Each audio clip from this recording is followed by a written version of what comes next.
Okay guys, time to have a look at this Paillard. It's in such bad shape that I want to at least stabilize it, tidy it up, make it less of a health hazard as soon as possible. And the more I look at it, the more I'm sure the cab has had it, because all the it's so delaminated. There's tons of woodworm. It looks like there might be a sheet of what might be asbestos underneath there. Normally my strategy with asbestos is just leave it alone and don't touch it. However, given the state of this thing, I doubt that that's an option. So, mask on, gloves on, and we'll see about getting this chassis out of there and see if we can vacuum up the worst of the junk and see what we're dealing with. First challenge is, can we get these knobs off, because this one looks like it's going to be particularly problematic. Anyway, let's get stuck in. So here is young chassis out of the cab. Cab, by the way, is a write-off. I'll show it to you in a minute. Everything here looks to be okay. There doesn't look to be anything that's show-stopping, although this transformer looks to be a little bit ragged here. We'll just have to see if it's just this cardboard outer layer that's got a little bit loose. And yes, it does not look like anybody's been in here yet before, which is nice. And there's date codes on caps that say 739, 1238 and stuff like that, so it's definitely late 30s here. One thing I thought was of interest is this AC line fuse down here. So if I can show it to you properly. It's basically just a U-shaped piece of metal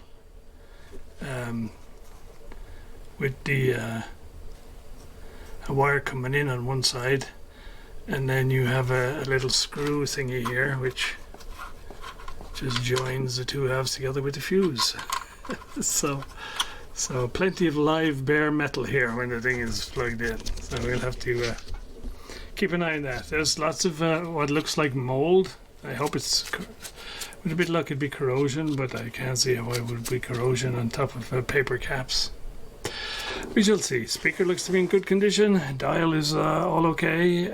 So I guess before I go further with this, we'll take the dial off and put it away somewhere safe and protect the speaker.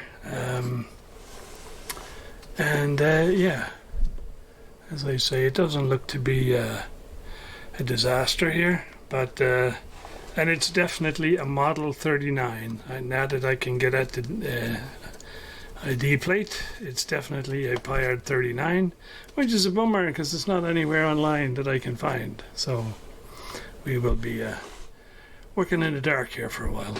Right, just a quick look at the cab so you can see why it's a write-off.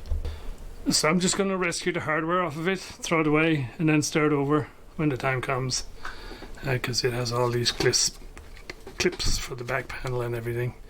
I don't think this is asbestos. I think it was at one point a screen, just a piece of like aluminium foil backed paper or something, but it's all corroded away to nothing. I will try to salvage the speaker grill and the decorative metal parts here for the front, and obviously the frame for the magic eye. But yeah, even the base of it is split right up the middle here, and the whole thing started to fall apart when I went to take the chassis out. And yeah,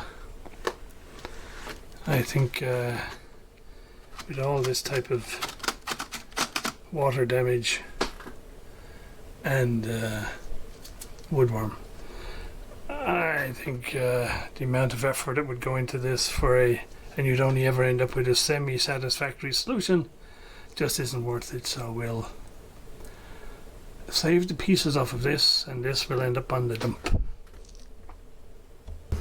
Okay, so I've had a look at the tubes and the valves, and so we have a Type 80, a 6F6, we have two 6K7s, a 6Q7, and the Magic Eye is, I believe, a 6Q5.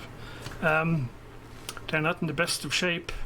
This one is loose on the base, and I don't usually these have no energy left in them anyway. This guy right here has got a cracked base, but so I don't know if it's any good or not.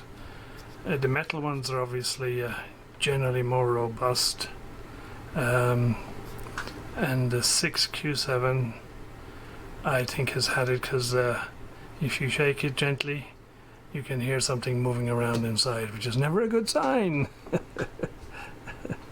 And whatever the dust is that's on them, or whatever is on the glass, it doesn't want to come off. It's kind of like it's been sandblasted with whatever it is. So yeah, there we go. So I've done that.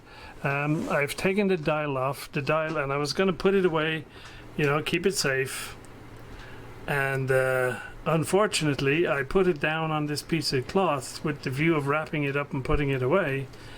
But simply, and I put it paint side down, and just simply touching it against something caused the whole chunk of the paint to just fall off, and it's like little snowflakes on top of the cloth there. So yeah, I think I'm going to put this through the scanner as quickly as possible, as what's left of it, and then at least see whether or not I can recreate something later or not, because I'd say by the time I put this back in, just the sheer moving it around, it's just going to flake off.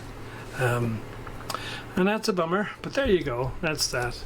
So I think we're going to call it a day for today, just for the first lot out. So yeah, at the moment I'm going to at least give the chassis a go, that's for sure. But the cabinet is a gunner, and so I'm just going to take measurements of the cabinet, salvage the hardware of it, and get it thrown away as quickly as possible so it's not anywhere near me. Alright guys, that's it for now. More to come, hopefully fairly soon.